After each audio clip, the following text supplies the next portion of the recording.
Udara dingin merayap masuk ke dalam jaketku, seolah-olah itu bukan hanya angin malam, melainkan bisikan dari sesuatu yang tidak terlihat. Aku memegang setir mobil yang sudah tua.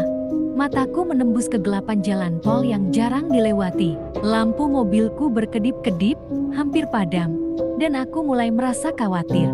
Hujan mulai turun, dan setiap tetes air yang jatuh ke kaca depan terdengar seperti ketukan jari yang pelan. Sial, bisikku pada diri sendiri, memukul-mukul dashboard. Tentu saja, saat aku paling membutuhkannya, aku mencoba menyalakan lampu jauh, tetapi hanya menghasilkan kedipan yang menyedihkan. Jantungku berdegup kencang, aku sendirian, di tengah hutan yang lebat, dan satu-satunya cahaya yang menyinari jalanku semakin meredup. Tiba-tiba, di tengah kegelapan, aku melihat sesuatu, sebuah bangunan tua.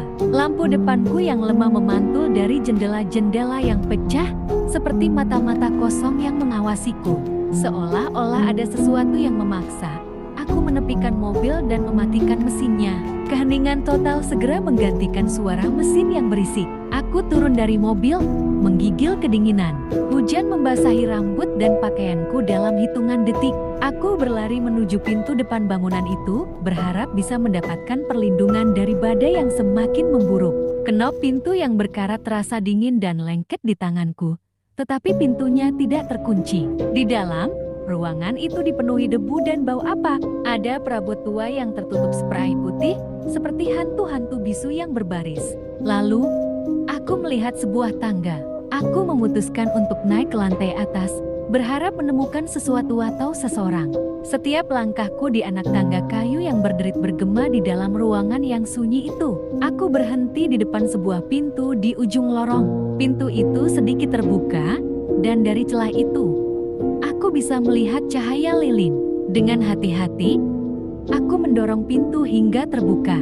Cahaya lilin yang berkelip-kelip menyinari ruangan yang dipenuhi boneka. Ratusan boneka, besar dan kecil, duduk di kursi, di lantai, dan di rak-rak. Semua mata boneka yang terbuat dari kaca itu seolah-olah mengawasiku. Aku merasa merinding. Tiba-tiba, suara tawa anak kecil memenuhi ruangan. Suara itu begitu dekat, seperti ada seseorang yang berdiri di belakangku. Aku berbalik, tetapi tidak ada siapa-siapa. Aku menelan ludah, berusaha meyakinkan diri bahwa itu hanyalah imajinasiku. Jangan takut, sebuah suara berbisik dari sudut ruangan. Itu bukan suara tawa lagi, melainkan bisikan yang dingin dan menyeramkan. "Siapa di sana?" tanyaku. Suaraku bergetar, namun